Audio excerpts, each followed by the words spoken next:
অবরুদ্ধ নিশীথ লিখেছেন তেজস্মিতা মুর্তজা। আজকে রয়েছে ৬৭তম পর্ব। গল্প পাঠে আছি আমি তারিফ। রাত ২টো। বৃষ্টি হালকা কমেছে বাইরে। হামজা শুয়েছিল। তার অভ্যেস এক কাত হয়ে মাথার নিচে হাতের তালু রেখে ঘুমানো। সাদা চশমাটা বালিশের পাশে পড়ে আছে।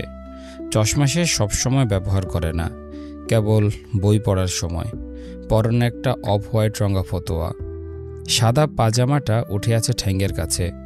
কালো কুচকুচে পশমের দিকে অনেকক্ষণ তাকিয়ে রইল রিমি। হাতে ছাদ থেকে তুলে আনা শুকনো কাপড় চোপড়। রিমি আগে একা অন্ধকার ড্রয়িং রুমে যেতেও ভয় পেত, এখন লাগে না। আরমিন পারত, এখন সেও পারে।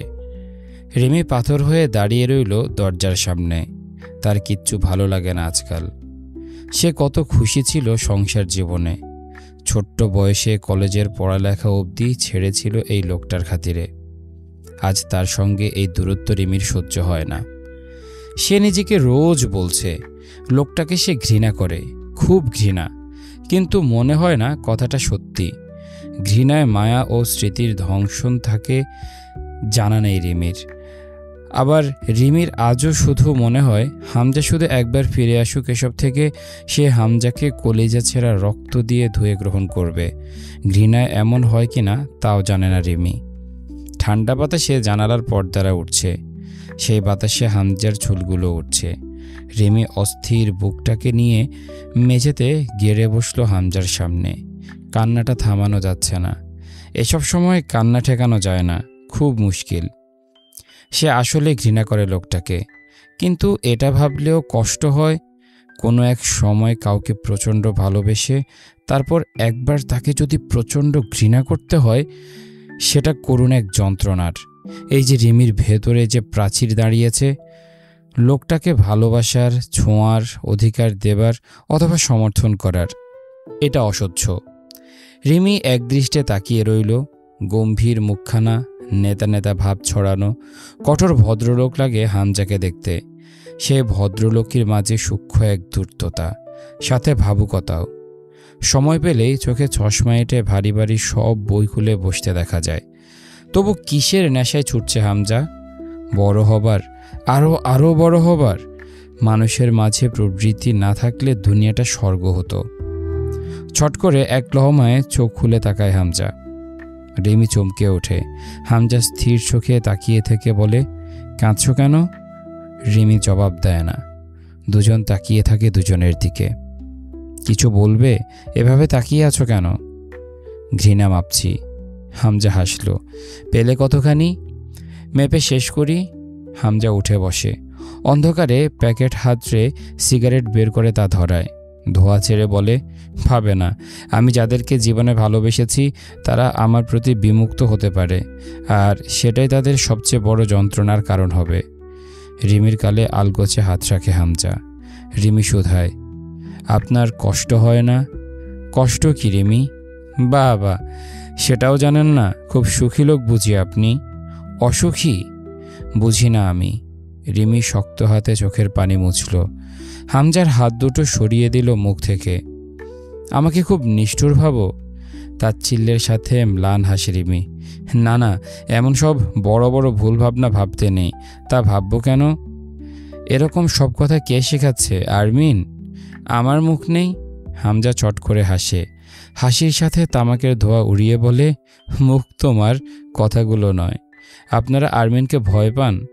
নারীর প্রতিশোধ পরায়ণতা ও জেদ খড়ের গাদায় লাগা আগুনের চেয়েও ভয়াবহ। তা শুধুই ধিকি ধিকি জ্বলতে জ্বলতে উপরের দিকে ওঠে, সব নিঃশেষ না করে নেভে না। তাহলে আরমিন সফল। হামজা গভীর চোখে তাকায়। কণ্ঠস্বর স্লথ করে আবদার করে, একটু কাছে আসবে? রিমির মনে হলো হামজা এক নিঠুর ও কৌশলগত শিকারী, যার মুখের বুলি বল্লম অথবা বর্ষার চেয়েও ধারালো। এভাবে একটা আহ্বানের মাঝে রিমির মতো দুর্বল প্রাণ নারীকে মরণ দিতে শিকারী ছাড়া কে বা পারে? রিমি ঢুকরে কেঁদে ওঠে হামজার বুকে হামলে পড়ল। আপনি জানোয়ার, আপনি অমানুষ, আপনি আমাকে তেলে তেলে মেরে ফেলেছেন, একটুও দয়া করেননি। শিউরে উঠছিল রিমির শরীর।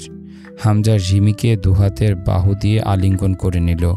রিমি ছটফট করছিল। হামজা শক্ত করে জড়িয়ে রেখে বলল, তুমি আমার সহধর্মিণী হতে পারো নি রিমি। পারতে কি করতে হতো? সহধর্মিণী শব্দটার একটা সাধারণ অর্থ আছে আমার কাছে, আর সেটা কি? সহধর্ম, অর্থাৎ স্বামীর ধর্মে নিজেকে সমর্পিতকারিণী হয় সহধর্মিণী। সহযাত্রী বলতে যেমন একই পথের যাত্রাসঙ্গী বোঝায়, সহধর্মিণীর ব্যাপারটাও তাই। অথচ তুমি দিন শেষে আমায় অস্বীকার করেছ, আমার ধর্মে ধার্মিক হতে পারোনি, সঙ্গ ছেড়েছ, মানতে পারোনি। তার মানে আমি এখনও একটু হলেও মানুষ, মানুষেরা আপনাদের মানতে পারবে না। হামজা অনেকক্ষণ তাকিয়ে রইল কেমন করে যেন, শান্ত স্থির দৃষ্টি, একটু বিস্ময়। তার চোখ দুটো হিসাব মেশিন যেন, কিছু মাপছে, হিসেব করছে। তা শেষে বলল, শেখানো বলি রিমি, তোমাকে তৈরি করা হয়েছে।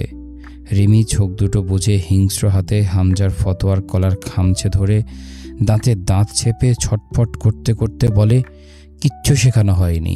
আমি ঘরের আসবাব নই, মানুষ। আপনি যে পর্দা আর খাঁচাটার সীমায় আমায় বন্দি রেখেছিলেন তা কোনো এক আঘাতে ভেঙে গেছে, এই তো। তবুও তো আপনার সব পাপকে প্রশ্রয় দিয়েছি, শুধু মনে মনে মানতে পারছি না। আর তো কিছু করার নেই আমার, নয়তো আজও পর্যন্ত পড়ে আছি আপনার এই নরকে। আমিও তো সমান পাপী, এত ভাবছেন কেন? হামজা হাসে, দীর্ঘ শ্বাস ফেলে চোখ বোঝে, দুপাশে মাথা নেড়ে গাঢ় স্বরে বলে, আরমিন, আরমিন, আমার খুব ক্ষতি করে ফেলেছ রিমি। কেমন ক্ষতি? অনেক বড় ক্ষতি, বিশাল ক্ষতি, অপূরণীয় ক্ষতি। কি যেন ছিল হামজার কণ্ঠে, শিউরে উঠে দ্রুত মুখ তুলল রিমি। কি ভাবছেন আপনি? হামজা হাসল। তুমি জানো রিমি, ও কখনো কখনো চেঁচায়, তামাশা করে, তখন মনে হয় ও প্রচুর বোকা, অশান্ত, নির্বোধ। কিন্তু সেসবই যদি ওর পরিকল্পনা মাফিক হয়, ও যদি এটাই চায় যে আমরা ওকে ফাঁফা আর বোকা ভাবি, যেন ও কিছুই করতে পারছে না, শুধু তড়পাচ্ছে। মানে? হামজা হতাশ গলায় বলল, রিমি, ভাঙনের চেয়ে পাটল ভয়ঙ্কর, এই সূত্রটা আরমিন প্রয়োগ করেছে। আমার পরিবারটাকে সূক্ষ্মভাবে ছিঁড়ে ফেলেছে। ও আমাদের সবাইকে ঘৃণা করত, এরপর তরুজয়কে ঘৃণা করেছে, তুলি আমাদের সবাইকে ঘৃণা করেছে, তুমি আমাকে ঘৃণা করেছ, কখন না জানি জয় আমাকে। ও সফল রিমি, সবার চোখে সবার জন্য ঘৃণার পটি বেঁধে দিতে পেরেছে। রিমি মাথা নাড়ে। আপনি ওর বিরুদ্ধে ভড়কাতে চাইছেন আমায়? হামজা দীর্ঘশ্বাস ফেলে হাসল। আমার বোকা বউ, খুব বেশি সময় কাটিয়েছ তুমি ওর সঙ্গে, হ্যাঁ? রিমি চেতে উঠল। ও আমাকে কখনোই কিছু বলেনি, ও খুব কম কথা বলে। আমি নিজে চোখে আপনাদের অপরাধ দেখেছি, ওকে এসব ব্যাপারে জিজ্ঞেস করলেও বলতে চাইনি। আজ মনে হচ্ছে তোমায় মূর্খ রেখে ভুল করেছি। তুমি জানো না রিমি, চিরকালই অনাগ্রহের প্রতি মানুষের প্রবল কৌতূহল, এজন্য ওর বেপরোয়া স্বভাব, ভীতিহীন চালে তুমি খুব ফেসেছ। জয়ের অবস্থাও খারাপ, পুরুষ মানুষ তো। ফাঁসা কোনটাকে বলছেন? এই যে আমার সাথে তর্কে আসছো। রিমি বলল, আরমিন বলেছিল আপনি আমাকে আপনার অধীনে কয়েদ করে রেখেছেন। আপনার খারাপগুলো তাই দেখেও চোখে পড়ে না। আর আমি মেয়েও তো ভালো পরিবারের না। আমি শুধু ওর কথাগুলো মেলাচ্ছি আর মুগ্ধ হচ্ছি ওর উপর। হামজা হেসে রুমুকে বুকে টেনে নিল, শক্ত করে চেপে ধরে চোখ বুঝল। ওকে বন্দি রেখেছিলাম যাতে বাইরে বেরিয়ে কিছু পাকাতে না পারে। ও তখন ভেতরে ছেদ শুরু করেছে। ইস, বিশাল ক্ষতি, বিশাল ক্ষতি রিমি, থেমে থাকেনি। হামজার বুকে এভাবে সে হাজারবার মাথা রেখে তলিয়ে গেছে স্বর্গ সমুদ্রে। আজও সেই বুক, সেই রিমি, শুধু সেই স্বর্গ সমুদ্রের পানি শুকিয়েছে। সেখানে আজ খড়খড়ে মরুর উত্তাপ বিরাজমান। রিমির শরীরটা কাঁপছিল। হামজা বলল, কাঁদছ কেন? ঘৃণা পুড়িয়েছে না বাড়ছে? কোনো দিন পুরোবে না, গর্জে উঠল রিমি। কান্নার সাথে ক্ষোভ ও গর্জন মিশে কেমন যেন লাগলো রিমিটাকে। হামজা হাসল। যে অবধি কেউ পৌঁছায়নি সেখানে তুমি জায়গা পেয়েছিলে, আর তুমিও সেখানে একটা খুব গভীর ছিদ্র করেছ রিমি। আপনি আমাকে খুব সুখ দিয়েছেন। আশা রেখেছিলে কেন? আমি তো সুখের ব্যাপারই নই। রিমি মৃদু ছেঁচিয়ে উঠল। আপনি তবে কিসের ব্যাপারী? রক্তের, অন্ধকারের, চিৎকার আর যন্ত্রণার? হেসে জানালার দিকে তাকালো হামজা। এগুলোই বা খারাপ কি? দুনিয়াতে শুধু সুখ থাকলে সুখের কদর থাকবে না, তাই কাউকে না কাউকে এসবের আমদানি করতেই হবে। চুপ চুপ চুপ করুন মুখোশধারী পুরুষ। হামজা আস্তে করে ঠোঁটে আঙ্গুল রেখে স্থির চোখে বলল। চুপ করলাম। আপনি তো এমন না, তবু আমার সামনে এমন নাটক কেন করেন? আমি আসলে কেমন রিমি? তোমাকে কি বোঝানো হয়েছে আমার ব্যাপারে? আপনি জানোয়ার। এখন কি মানুষদের মতো লাগছে? রিমি কত কিছু বলতে গিয়েও পারে না, চোখ বুজে এলোমেলো শ্বাস ফেলে শব্দ করে। এরপর আবার চট করে হামজার কলারটা চেপে ধরে। আমার খুব কষ্ট হয়, বোঝেন আপনি? বোঝার কথা না। কসাইয়েরা পশু জবাই করার সময় পশুর চোখে তাকিয়েও গলায় ছুরি চালাতে পারে। পেশা তো, তারা পশুর ভেতরের আর্তনাদ বুঝবে কেন? তুমি বোঝো? আপনার তো কষ্টই নেই, বোঝার কি? এই বুঝেছ? তাছাড়া আর কি বুঝিয়েছেন? হামজা হেসে ফেলল, কেমন যেন হাসি ঠোঁটে রেখে বলল, তোমার মতো কাঁদতে বলছো? আমার সন্তান দুটো কোরবানি করার দুঃখে, আমাকে তোমার কাছ থেকে বঞ্চিত করার দুঃখে, আমার বিরুদ্ধে কারো নিন্দাকে মেনে নেবার দুঃখে, আরও কত কত দুঃখে কাঁদতে বলছো। নিন্দা? আপনি নিজেও জানেন একমাত্র আরমিন আপনাকে সঠিক চেনে। যদি আরমিনের কাজকর্মে আমি কিছু শিখেও থাকি, তো ভুল সূত্রে এতদিনে সঠিকটা শিখেছি। আর দুঃখ, সেটা আছে আপনার? দুঃখ তো মানুষেরা পায়, কসাইদের দুঃখ থাকে না। খান্না পায় আপনার? তা পায় না ঠিকই, তবে অস্পষ্ট স্বরে বলে, তোমার প্রধান বিরোধী তবে আমি ছিলাম আরমিন। দুর্বল প্রতিদ্বন্দ্বী ভেবে চোখের নাগালে রেখে যেন নিশ্চিন্ত ছিলাম। কি কেড়ে নিতে চাও? রিমি ঠোঁট বাঁকিয়ে মলিন হাসে। হামজার সামনে মুখ উঁচিয়ে বাবু মেরে বসে। চোখে ছলছল করছে পানি, দাঁতে দাঁত শক্ত, ভ্রু দুটো কাঁপছে। বুকের ভেতরে বোধহয় কালবৈশাখীর বাতাস বইছে। নিঃশ্বাসের শব্দ সন্ধ্যার স্তব্ধতার আলোড়ন তুলছে। রিমিও এবার দৃষ্টি স্থির করল হামজার চোখে। বারবার ঢোক গিলছে, বুকের সাথে শরীরটাও নড়ে নড়ে উঠছে। চঞ্চল চোখে হামজার গোটা মুখে বারবার চোখ বোলাচ্ছিল। হামজা আচমকা শব্দহীন হেসে উঠল। চোখের পাতা নেমে এলো হাসির সাথে। বলল, এভাবে তাকিয়ে থেকো না, চোখ দুটোকে সামলাও। হামজা ওরকম দুটো গভীর দুঃখের সাগরে তলিয়ে গেলে খারবার সামলাবে কে? কেন তাকান আমার দিকে? আপনার তো কষ্ট নেই, অনুভূতির অভাবে ফেটে চৌচির জমির মতো আপনি। হামজা অনর, নির্বিকার মুখে ও অতল গহ্বরের মতো চোখ দুটো মেলে তাকিয়ে রইল। আরমিন আর কী করেছে আমি জানি না, তবে আপনি এতটাই নির্লিপ্ত যে আমার দেয়া শাস্তিও আপনার নির্লিপ্ততায় প্রতিফলিত হয়ে আমার উপরেই ফিরে এসেছে। আপনি এখনও অটল। একটু শেখাবেন আমায় এমন কঠোর প্রাণহীন হতে? আমার না ভেতরে খুব তীব্র অনুভূতি আর আবেগ, খুব জ্বালায় আমাকে। আমি আপনার মতো উদ্দেশ্যপ্রবণ হতে চাই, যাকে টলানো অসম্ভব। হামজা হেসে মাথা নাড়ে দুপাশে, নীরবে ব্যাপারটা অস্বীকার করে নিচু করে চোখ। রিমি জোর করে থুতনি ধরে হামজাকে নিজের দিকে তাকাতে বাধ্য করে। শক্ত কণ্ঠে বলে, তাকাতে চাচ্ছেন না কেন? তাকান আমার দিকে। আমি আপনার নিষ্ঠুরতা দেখতে চাই। আপনি আমার উপরে ঠিক কতটা উদাসীন ছিলেন আর কতটা দায়সারা ছিলেন তার হিসেব করতে হবে তো। কারণ আমি আপনার চোখের সেই সব মিথ্যা মুগ্ধতা আর কর্তব্য পরায়ণ চাহনিকে ভালোবাসা ধরে নিজেকে সঁপেছিলাম। তাকান আমার চোখের দিকে। হামজার চোখের পাতা নড়ে উঠল।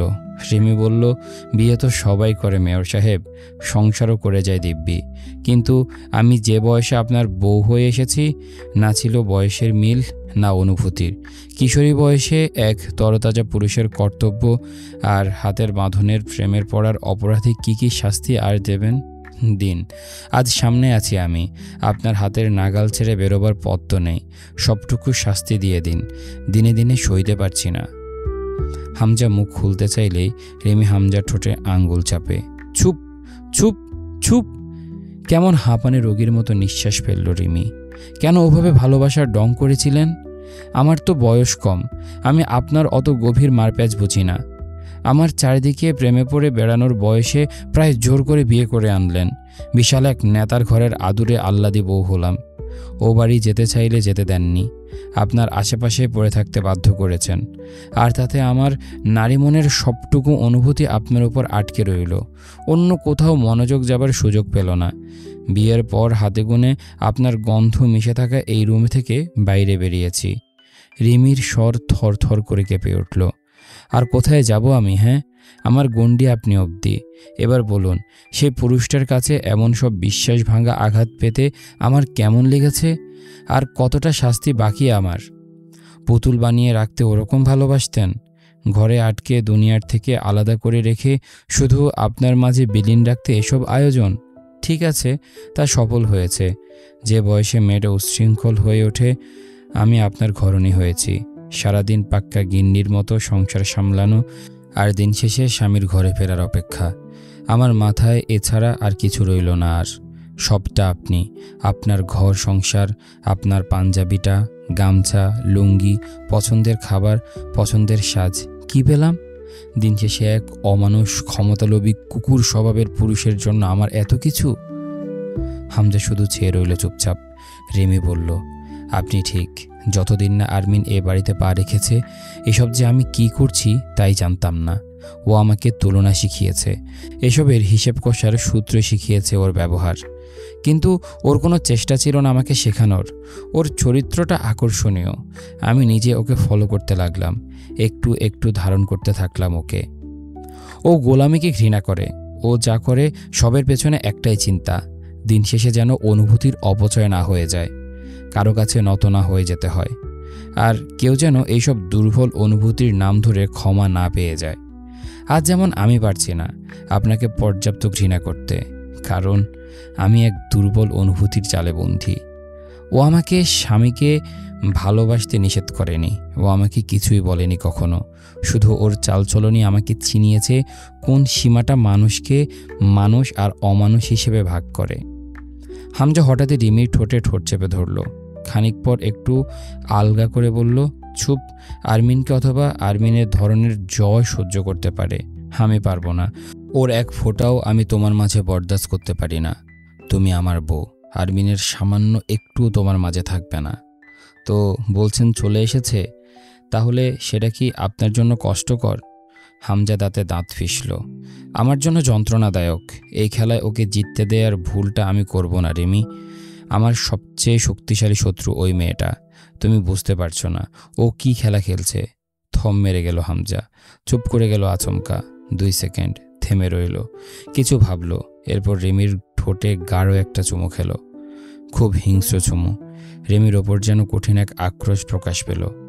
খানিক বাদে ছেড়ে দিয়ে উঠে দাঁড়িয়ে বলল, একটা সত্যি কথা শুনবে রিমি? পেছন ফিরে রিমির দিকে তাকিয়ে বলল, তুমি যা করেছো আমার সঙ্গে, আর আমার থেকে তোমার এই মুখ ফিরিয়ে নেয়া আমাকে যে যন্ত্রণাটুকু দিচ্ছে, কসম তোমার জায়গায় অন্য যে কেউ থাকলে তার শরীরের প্রত্যেকটা হাড় ছাড়িয়ে আলাদা আলাদা করে দাফন করতাম। কবর হতো 206টা। আফসোস, আমি জয়ের পর আরও একজনকে ধারণ করে বসেছি ভেতরে। রিমি এক সময় শুধায়, আপনি যে বললেন কি খেলা খেলছে আরমিন?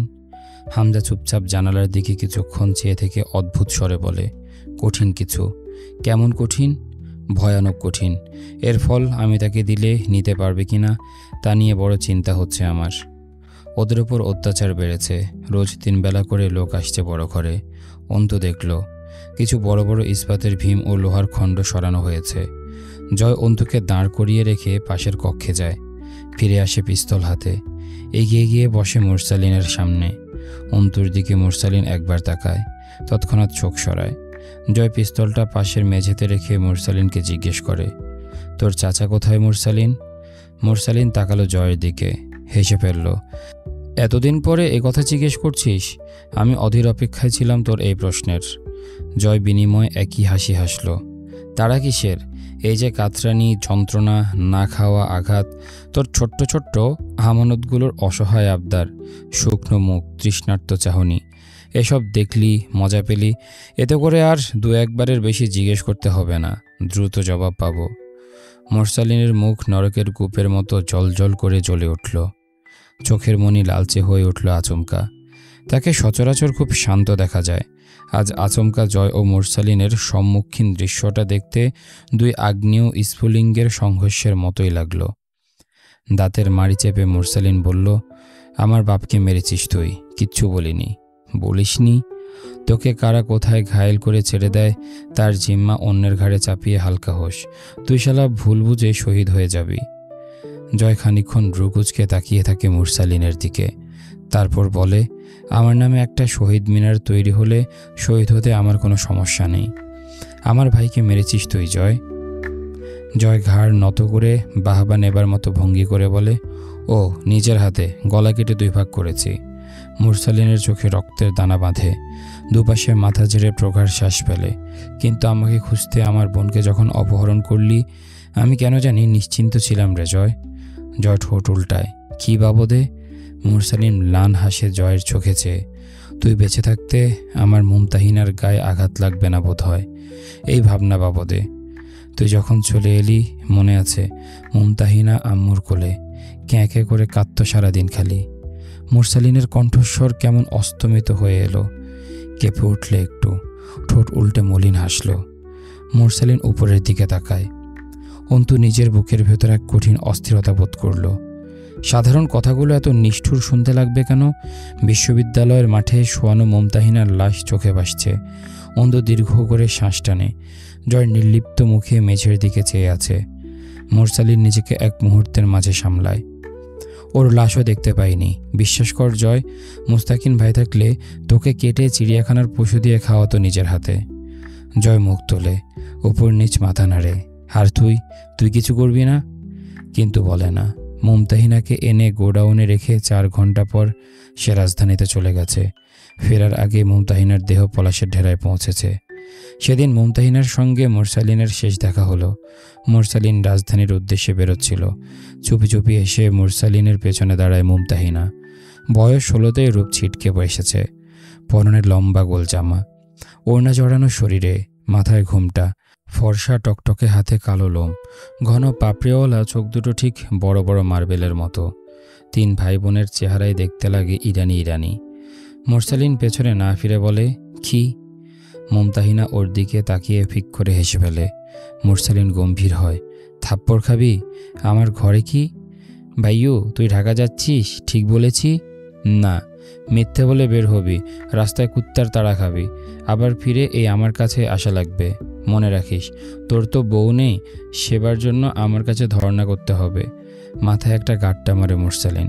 মুমতাহিনা চেঁচিয়ে ডাকে, আম্মা! ছাগলের বাচ্চার মতো ম্যামে করিস কেন সবসময়? মুমতাহিনা আস্তে করে বিছানায় বসে, চঞ্চলতা ভুলে নিভু নিভু স্বরে বলে, বড় ভাইয়ের খোঁজ পাসনি রে ভাইয়ু? সুন্দর পুতুলের মতো মুখটা মলিন হয়ে উঠেছে। তা জানে মুরসালিন। রাগ হয় মুরসালিনের। ওই মুখ দেখার সাহস নেই। মুরসালিন তাই তাকায় না। মুরসালিনের কাছে জবাব নেই, তাই কোনো কথাও বলে না। মুমতাহিনার বড় ভাইয়া আর নেই, তা বলার নয় মুমতাহিনাকে। মুমতাহিনা চট করে হাসে, এই শোন ভাইয়ু। মুরসালিন খেয়াল করে মুমতাহিনা একদম মুস্তাকিনের মতো হয়েছে। আবেগ লুকোতে পেশাদার পটু, ভ্রু নাচায়। কি? মুমতাহিনা উঠে এসে ছোট ভাইয়ের পাশে দাঁড়ায়। ঠোঁট টিপে বলে, আমার কি মনে হয় জানিস? ইচ্ছে নেই জানার, দূরে থাক। চুপ বলছি, শোন। খ্যাক করবি কেন আমার উপর? আমি ছোট না? মুরসালিন হতবিহ্বল হয়ে পড়ে। এসব বাচ্চা মেয়েরানো দুঃসাধ্য। ইচ্ছে করে মুমতাহিনাকে বুকের সাথে মিশিয়ে ধরে না সে। নিচু হয়ে হাসে। মুমতাহিনা কাঁধে কাঁধ মিলিয়ে দাঁড়িয়ে আয়নায় মুরসালিনের চোখের দিকে তাকিয়ে বলে, বড় ভাইয়া একটা মেয়ে বাগিয়ে নিয়ে বিয়ে করে ফেলেছে, কিন্তু লাজুক লোক তো, আমার আম্মার ভয়ে বাড়িতে আসতে পারছে না। বল, আমার আন্দাজ কেমন? মুরসালিন রেগে ওঠে। বাড়িতে থাকলে এই মেয়ে সারাদিন বড় ভাইয়া করে কান খায়। মুরসালিনের বুকে আগুন জ্বলে, তা টের পায়। ধমকে ওঠে মুরসালিন, বের হ আমার রুম থেকে, তোর প্যাচাল শুনতে ভাল লাগছে না। মুমতাহিনা অভিমান করে সরে দাঁড়ায়, যায় না। যতক্ষণ না মুরসালিন মানিয়ে নেবে, যাবে না। মুরসালিন আচমকা জিজ্ঞেস করে, জয় আমিরকে মনে আছে তোর মুমতু? মনে থাকার কথা। কে লোকটা? মুরসালিন প্রসঙ্গ এড়ায়, কেন এসেছিস? মুমতাহিনা বিশাল বিশাল ভরার দুটো অক্ষিপল্লব মেলে তাকায়। মুরসালিন টের পায় বুকের ভেতর এক তীরে ব্যথা। ওই চোখ দুটোকে বড় ভয় মুরসালিনের। এখন আবার পানি জমছে, টলমল করছে, মুশকিল বড়। মুমতাহিনা চোখের পানি ছাপিয়ে হাসে, কয়দিনের জন্য যাচ্ছিস রে? তা জেনে কি? হিসাব করব কয়দিন বাড়িতে শান্তিতে থাকতে পারবো। মুরসালিন হাসে, এবার আমিও তোর বড় ভাইয়ের মতো নিরুদ্দেশ হব। কেমন হবে? এবার আর বাদ মানে না চোখ। টুপ করে গাল বেয়ে পানি পড়ে যায় মুমতাহিনার। মুরসালিন দেখে তা, বুক মুচড়ে আসে তার।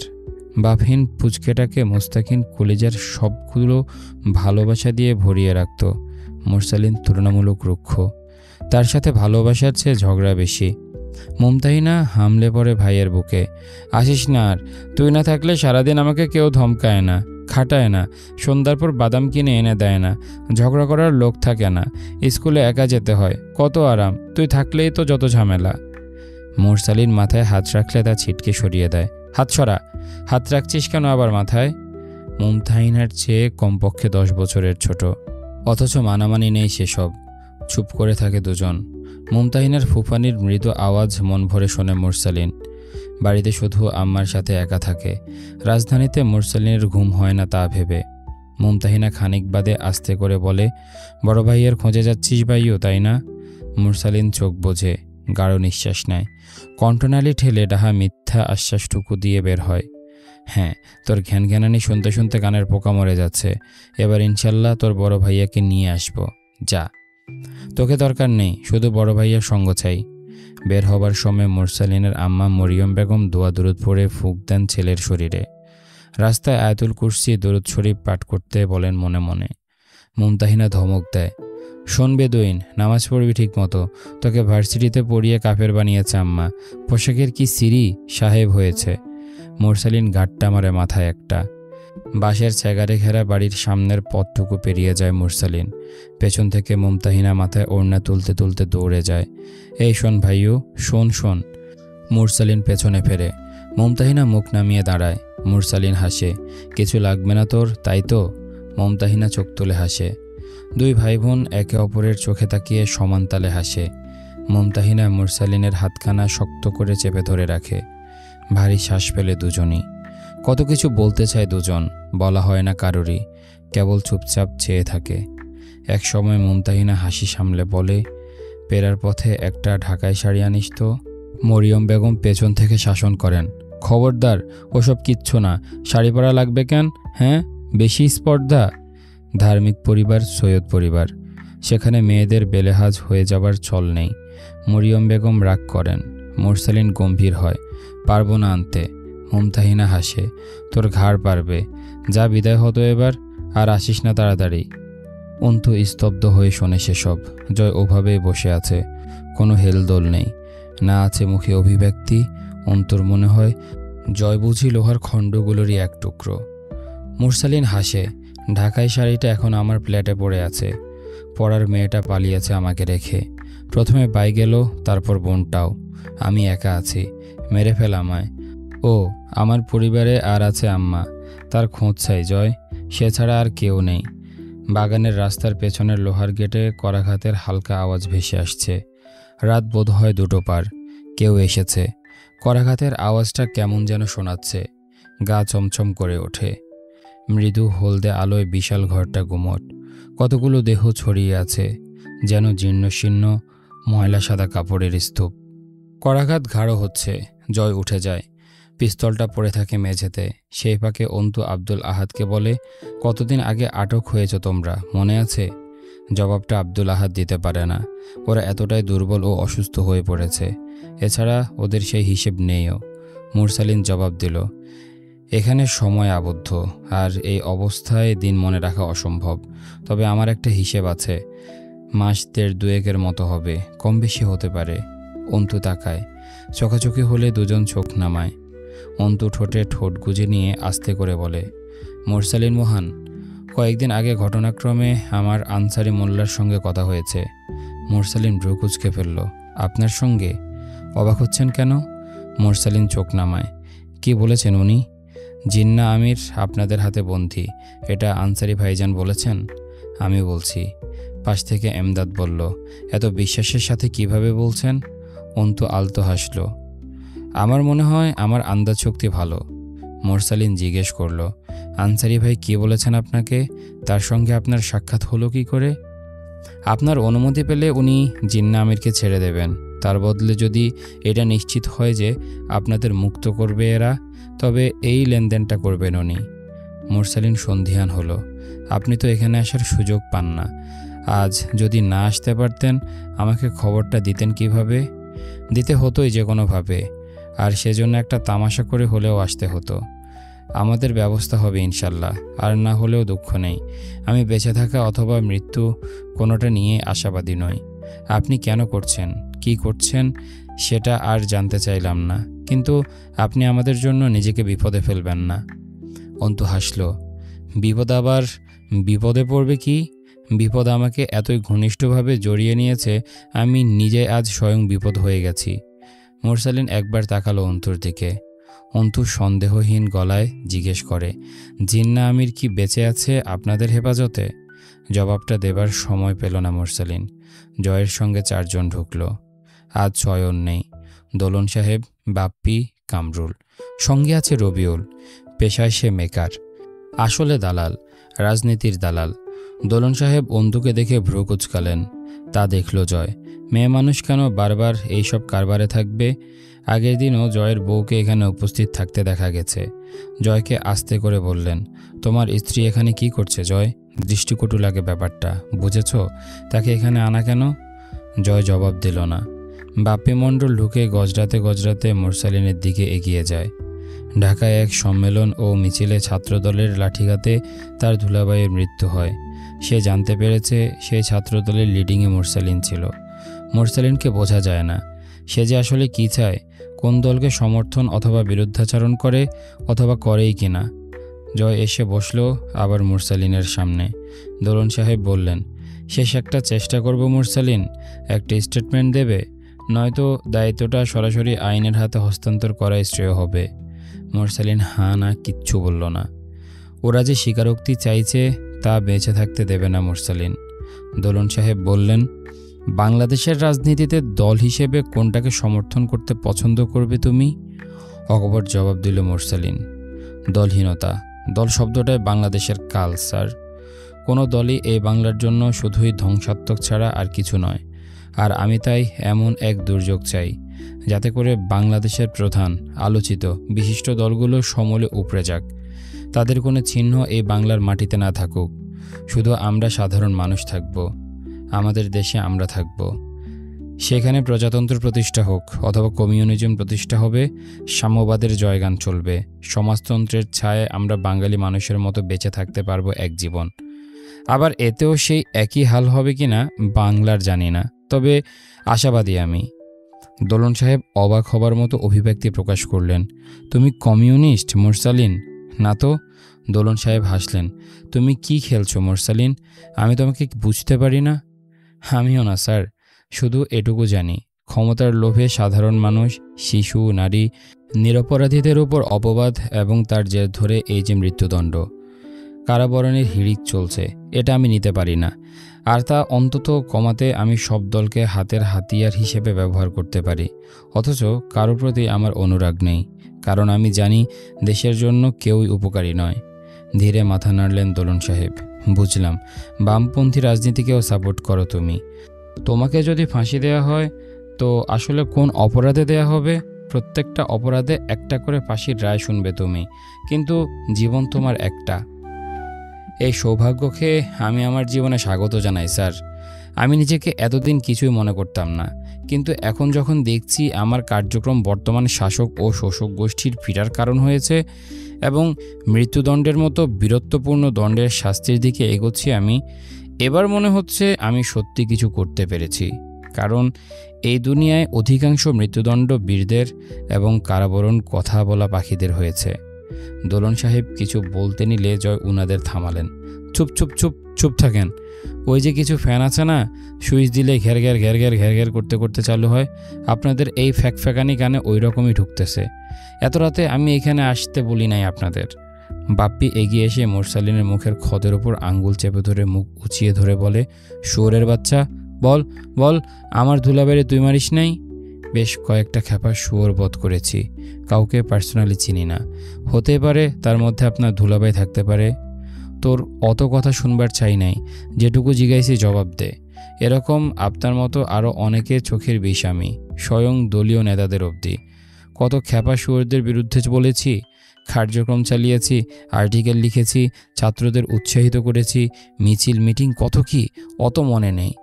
বাপ্পি পশুর মতো গর্জে ওঠে। এমদাদ ও তৌফিককে দুটো লাথি মারল। থেতলা হয়ে গেল তৌফিকের মুখের ছোঁয়াল। এমদাদের কান দিয়ে পুঁজ বা রক্তের মতো তরল বেরিয়ে এলো। জয় চুপচাপ দেখে সেসব। পিস্তলটা তার বাম পাশে মেঝেতে পড়ে আছে। তার পাশে অন্তু আব্দুল আহাদকে ধরে বসে আছে। তার নারীসুলভ দুটো দুর্বল হাতে ওদের রক্ষার ব্যর্থ চেষ্টা। বাপ্পি মুরসালিনের মাথাটা সজোরে দেয়ালের সাথে বাড়ি মারে। মাথার ওপরের ছটা পেটে রক্ত ছুঁইয়ে পড়ল। মুরসালিন অজ্ঞান হলো না ঠিকই, কিন্তু অচেতনের মতো পড়ে রইল। অন্তর হাতটা নিষ্পিস করে ওঠে। চোখ বুঝে ফেলে সে। তার দেহে এক ধরনের শিহরণ জাগছে, কি সব অদম্য ইচ্ছারা জাগছে। জয় একটা লোহার খণ্ডের উপর বসা ছিল। কাছে দাঁড়িয়ে থাকা বাপ্পির পা বরাবর একটা লাথি মারল। বাপ্পি ধূপ করে মেঝের ওপর উল্টে পড়ে যায়। নাক দিয়ে রক্ত বেরিয়ে এলো, কোনোই ছিলে গেল। জয় মুরসালিনকে জিজ্ঞেস করে, জিন্না কি বেঁচে আছে মুরসালিন? মুরসালিন জবাব দেয় না। বাপ্পি উঠে এসে আবারও মুরসালিনকে ধরে। জয়ের দিকে রক্ত চোখে তাকিয়ে বলে, তুই কি করতেছিস? এরকম মাগি মার্কা প্রশ্নে খানকির বাচ্চার মুখ খুইলা যাইব? লাগাইতে হইব না? কুত্তা চোদাডারে মাইরা ফেলিস নাই কেন আজ পর্যন্ত? আর তোরা আমি পরে দেখুমনি। কামরুল টেনে হিঁচড়ে মুরসালিনের পাশ থেকে দুটো বাচ্চাকে উঠিয়ে নিল। আদিম উল্লাসে মেতে উঠল ওরা জীবিত ছোট ছোট দেহগুলো নিয়ে। উদ্দেশ্য মুরসালিনকে উত্তেজিত এবং দুর্বল করা। মুরসালিন নিজের শরীরের ব্যথায় আরও শক্তিশালী হয়, কিন্তু বাচ্চাদের আঘাতে ওকে অস্থির দেখা যায়। জয় জিজ্ঞেস করে, জিন্নাকে কোথায় রেখেছিস তোরা? তোদের সংগঠনের আর সব কোথায়? তার কণ্ঠস্বর শান্ত, কোনো তাড়া নেই, উত্তেজনা নেই। অন্তুর মনে হলো সে নরকের কোনো এক বিভাগে বন্দিনী। মৃদু হলদেটে আলোয় গুমটে গন্ধে এক নারকীয় অবস্থানে বসে থেকে অন্তুর ভেতরটা কেমন উল্টে পাল্টে উঠছিল। তার মনে হচ্ছিল সে নিজের ভেতর থেকে হারাচ্ছে। মুরসালিন বলে, জিন্নাকে ফেরত দেব, তার বদলে আমায় কি দিবি? আগে ফেরত পাই সহি সালামতে, তারপর যদি মনে হয় তো কিছু প্রতিদান পাবি। না দিলেও ঋণ নাই। ঋণ আছে তোর আমার কাছে, পুরানা ঋণ, যা তোকে 80 বার খুন করলেও পরিশোধ হবে না, কিন্তু খুন একবারই করতে পারবো। অর্থাৎ তোর কাছে আমারই আরও 79 বার পাওনা থাকবে। রক্তাক্ত মুখে হাসি মুরসালিন। মঞ্জুর। যাই হোক, জিন্নাকে ফেরত দিলে তুই ওদের ছেড়ে দিবি, এই কথা একটা সওদা করতে পারি। এরকম কোনো প্রস্তাব দিছি আমি তোরে? খেয়েও একটা দিলেই হয়। আমি দিলাম। আর তুই যা সুদের কথা বলছিস না, আমার ক্ষতির পরিমাপ করলে তোর 80 2 গুণ 160 বার খুন করলেও ঋণ থেকে যাবে। অথচ তোর জানা একটাই, আমি বলবো তুই হিসেবে কাঁচা, চোখে অন্ধ আর বোঝার ভুলে ডুবে মরা মৃতদেহ। ভুল বোঝার মধ্যে একটা আনন্দ আছে। রাগ তোর পাগলের প্রলাপ। জিন্না কোথায় আছে? মুরসালিন জবাব দিল না। জয় ধৈর্যহারা হয়ে উঠছিল। গাঢ় শ্বাস ফেলে বলল, 2-2.5 বছর ধরে ধৈর্য ধরতেছি মুরসালিন। আমার ধৈর্য ধরার রেকর্ডে এইটাই সবচাইতে দীর্ঘ। একটু কদর কর। খালি ক, জিন্না কি বেঁচে আছে? বেঁচে যদি না থাকে তাহলে কি? জয় হাসল। তয় আর সময় অপচয় করলাম কেলা? অপচয়কারী শয়তানের ভাই। আমি শয়তানের সম্বন্ধী, সময় কাজে লাগাই। মুরসালিনের অভিব্যক্তি নির্লিপ্ত। সে গম্ভীর মুখে বলে, আর ও যদি বেঁচে থাকে এবং ওকে যদি ফেরত দেয়, তুই ওদের মুক্ত করাতে পারবি হামজা ভাইয়ের হাত থেকে? মুরসালিনের পায়ের ক্ষততে ডান পা চেপে ধরল জয়। চামড়ার স্যান্ডেলের শক্ত নিচের তলার আঘাতে ক্ষত থেতলে উঠল। জয় অধৈর্য গলায় বলে, যদি বেঁচে থাকে? না না না, যদি না, ক বাইসে আছে কি নাই, এইটা আগে কনফার্ম হই। মরে গেলে তো নাটক মারব কেন দুঃখে? গলির মাথায় চাইপা ধইরা পাগলরে চোদে নাই আমারে। জীবিত আছে না মেরে দিছিস, ওইটাই জানতে চাইতেছি খালি। আবার জয় দ্রুত মাথা নাড়ল দুদিকে। তো চল, তোর কথাই রইল। নিজেকে বলে জয়। স্যাক্রিফাইস জয়, স্যাক্রিফাইস। তুই না ভালো লোক? মুরসালিনকে বলে, জিন্না বেঁচে থাকলে ওর বদলে তোর এই ছানাপোনাদের আজাদ করে দেব, যা। তো জিন্না বেঁচে আছে তো না? নেই। যে বাচ্চাদের মতো ভ্রু কুচকে তাকালো, ঠোঁট ফুলিয়ে বলল, নেই? বলিস কি রে? পরিশ্রম করলাম যে এত, যা বোধাই সেজে গেলাম রে, আগে না জিগাইয়া। হতাশ শ্বাস ফেলল সে। মুরসালিন আর কিচ্ছু বলার সুযোগ পেল না। কামরুল ও রবিউল জয়ের কাছে দুজন পূর্ণ মনোনয়ন পেয়ে গেছে যেন এবার। এমদাদের অর্ধ অচেতন দেহটাকে লাথিতে বড়িয়ে তুলল। জয় লৌহখণ্ডের উপর বসে ঝুঁকে মাটির দিকে তাকিয়ে থাকে চুপচাপ। কামরুলের হাতে বাচ্চারা ছিল কয়েকটা। ওদের গাল চেপে ধরল। শব্দ করে কেঁদে উঠল ছোট্ট ছোট্ট প্রাণগুলো। খালি পেট, পিপাসার্থ গলার কান্না গায়ে কাঁটা দেয় বড়। দোলন সাহেব একদৃষ্টে তাকিয়ে রইলেন শুধু জয়ের দিকে। মুরসালিনের দাঁত ভেঙে গেছে, ঠোঁটের কিনারা দিয়ে মাড়ি থেকে বেরোনো রক্ত ভেসে আসছে। কামরুল এক বাচ্চাকে ছুঁড়ে ফেলে দিল মেঝের উপর। বয়স 7-8 বছর হবে বোধ হয়। ওইটুকু বাচ্চার উপর কামরুলের বড় ক্ষোভ। ওরা রাজাকারদের উত্তরসূরি, বড় হয়ে সরকার বিরোধী হবে, ধর্মের কথা বলে। কামরুলের শান্তি হতো ওদের টেনে টেনে ছিটতে পারলে, তাতেও যদি মুরসালিন, এমদাদ, তৌফিক ওদের একটু যন্ত্রণা হয়। বাচ্চাটা পড়ে গিয়ে ঠোঁট কাটল, মুখের চামড়া ছিঁড়ে গেল, হাঁটুতে আঘাত পাওয়ায় উঠতে পারছিল না। হাঁটু চেপে ধরে কেঁদে ফেলল। অথচ আশ্চর্য, সেই কান্নার আওয়াজ নেই। আওয়াজ করে কাঁদছে না ভয়ে সে, মুখে চোখে কাতর যন্ত্রণা, কিন্তু কান্নার আওয়াজ নেই। অন্তু চুপচাপ দেখে সেসব, চারদিকে চোখ ঘুরিয়ে তাকায়। তার হাতের মুঠোয় আব্দুল আহাদের ছিন্ন হাত, হাত দুটো কাঁপছে। অন্তু টের পায়। কামরুল হাতে বাচ্চাটিকে দুটো কঠিন থাপ্পড় মারল। কচি মুখের চামড়ার নিচে রক্ত জমে যায়। মুরসালিন চোখ বুঝে মুখ ফেরায়। কামরুলের খুব আনন্দ হয় এবার, কিন্তু কামরুল এবার বিশাল ভুল করে ফেলল একটা। ওদের মাথা থেকে সাদা পাঁচকুলির টুপিগুলো খুলে ছুঁড়ে মারল দূরে। অন্তু দেখল, দীর্ঘ শ্বাস টেনে নিল ভেতরে। পকেট থেকে ছোট একটা ছুরি বের করে রবিউল কামরুলের হাতে দেয়। দাঁত বের করে হাসে। দাঁতগুলো লাল, কালশিটে ধরনের স্পট পড়ে গেছে। কামরুল খুব মজা পাচ্ছে।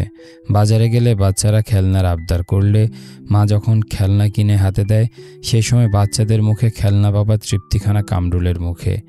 এত কিছুর পরেও মুরসালিনের চুপ থাকাটা নির্লিপ্ততা মনে হচ্ছে, যা খুবই হতাশাজনক। কামরুলের উচিত এমন কিছু করা যাতে মুরসালিনের চোখে মুখে কাকুতি ফুটে ওঠে। সে ছুরিখানা বাচ্চাটার গলায় ঠেকিয়ে চারদিকে সবার দিকে তাকিয়ে হাসল। উপস্থিত সব বাচ্চার মুখে এক করুণ আতঙ্ক দেখা দিল। এটা খুবই মজার বিষয়, যেন তাকে অনুষ্ঠানে গান গাইতে বলা হয়েছে। মাইক হাতে সে একটু লজ্জা পাচ্ছে, সবার আরেকটু উৎসাহ চাচ্ছে। সবার মুখে সেই সুখ। শুধু দোলন সাহেব তখনও জয়ের মুরসালিনকে দেখছেন। মুরসালিনকে ডাকে কামরুল, ওই চ্যাংরা, দেখ তোরে, হায় বাছাই নিয়া যা। মাগির পুত, এরম বন্দি থাইকাও ব্যবসা করিবার চাও? এই জঙ্গিগুলানরে ছাইড়া দিলে আমাগরে লোক সারবা? ল, মুক্ত করে দেয় তোর পাখিগুলারে। এক ঝটকায় জয়ের পাশ থেকে পিস্তল তুলে নেয় অন্তু, তাক করে ধরে কামরুলের দিকে। জয় চমকে তাকায়। সে অন্যমনস্ক ছিল। অন্তুর চোখের মনি জ্বলছে, দিক ঠিক করে জ্বলছে, বুকের উঠানামা প্রবল। অন্তু ট্রিগারে আঙ্গুল রেখে কেমন মন্ত্রপুতের মতো গলায় বলল, ছেড়ে দে, ছাড় ছাড়, তোর ছুরির চেয়ে পিস্তলের গুলি দ্রুত চলবে। আল্লাহর কসম, এখানে 4টা লাশ ফেলবো আমি, ছেড়ে দে ওকে। জয় অন্তুর সামনে দাঁড়ায়। ঘরোয়ালি, মাথা ঠান্ডা করো, অল ইজ ওয়েল, রিল্যাক্স, কিচ্ছু হয় নাই, মজা খেলা হচ্ছে, দেখো, এনজয় করো। আবার এইসব ডেঞ্জারাস চিন্তা ভাবনা কেন? অন্তু জয়ের নাগাল পেরিয়ে কয়েক কদম পিছিয়ে যায়। পাগলের মতো দাঁতে দাঁত আটকে হিস হিস করে ওঠে, জানোয়ারের বাচ্চা, তুই সরে যা সামনে থেকে, নয়তো আজ তোর বুকটা আগে ঝাঁঝরা করে তারপর বাকি বুলেটগুলো ওদের জন্য খরচ করব।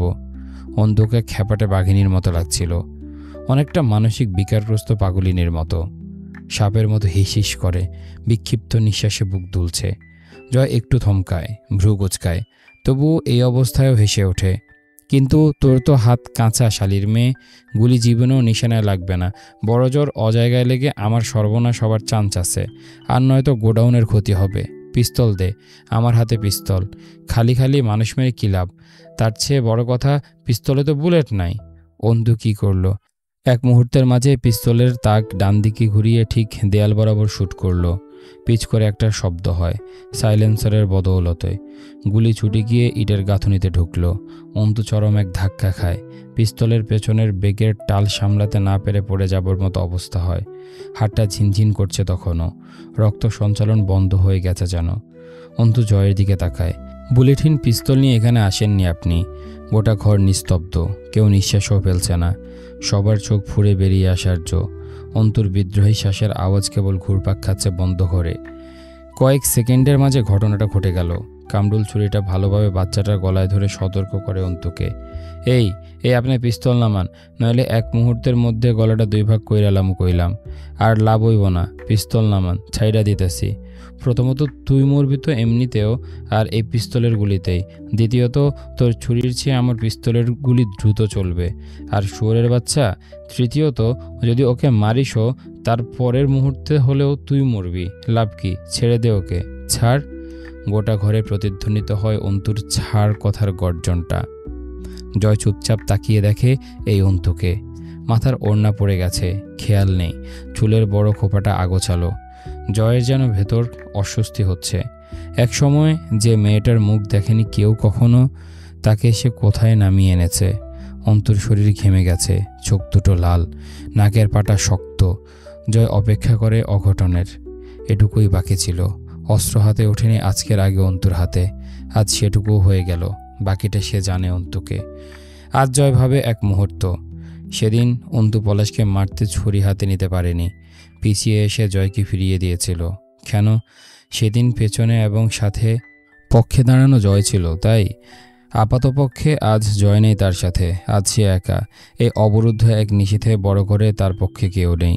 তাই কি সে একাই মোকাবেলা করতে যথেষ্ট, সচেষ্ট? তাহলে হিসাবটা কি দাঁড়ালো? হামজা কি ঠিকই বলে? নারী কারো অবলম্বনে যেমন দুর্বল, তেমনি একবার কেবল সে অবলম্বিত খুঁটিহীন হয়ে পড়লে একাই সর্বোচ্চ ধ্বংসাত্মক। তাহলে কি নারীর তৈরি অনিষ্ট সঙ্গহীন নারী থেকেই সৃষ্টি হয়? নারী তার পুরুষ সঙ্গীর সঙ্গ পেলে ভীষণ নারীসুলভ, একা হয়ে পড়লে অসীম সর্বনাশ। কামরুলের মুখ শুকিয়ে যায়। বাচ্চাটাকে ছাড়তে চাইলেও ছাড়তে পারে না, কেউ অন্তুকে গিয়ে ধরতেও পারে না। মাঝখানে জয় আমির দাঁড়িয়ে। কামরুলের মনে হয় ছেলেটাকে বাঁচানোর লক্ষ্যে জয় আমিরের বউ তাকে গুলি করবে না। এই আশায় কামরুল একটা ভুল করল। সে ছুরিটাকে শক্ত করে চাপল বাচ্চার গলায়। কচি চামড়ায় ছিঁড় লাগে ছুরির ধারের। বাচ্চাটা কেমন করুণ সুরে মিনতি করে কেঁদে ওঠে হু হু করে। আবারও ভোঁতা গুলি চলার আওয়াজ। গুলিটা লাগে না কামরুলের গায়ে, ডান হাতের বাহুর 2.5 ইঞ্চি ফাঁক গলিয়ে পেছনে এক লৌহখণ্ডে ঠেকে। কিন্তু পর মুহূর্তে আবারও। কামরুলের নসিব খারাপ। তার মস্তিষ্ক থেকে সরে যাবার নির্দেশ দেবার আগেই পরের গুলিটা তার বক্ষপিঞ্জরের নিচে একদম কিনারায় লাগলো। অন্তুর হাত খুবই কাছা, আর 2 ইঞ্চি হলেই এটাও মিস যেত। গেল না। কামরুল ধপ করে পড়ে গেল মেঝেতে। কিছুক্ষণ জ্ঞানও রইল। রক্তের ঝিরিঝিরি স্রোত নামল মেঝেতে। গলাকাটা মুরগির মতো ছটফট করলো কিছুক্ষণ দেহটা। আর বেশিক্ষণ চেতনা রাখতে পারল না কামরুলের দেহ। পরের দেহটা রবিউলের। আলগোছে পড়ে গেল। বিকট আওয়াজ বের হলো মুখ দিয়ে। তারপর আরেকটা গুলি চলল।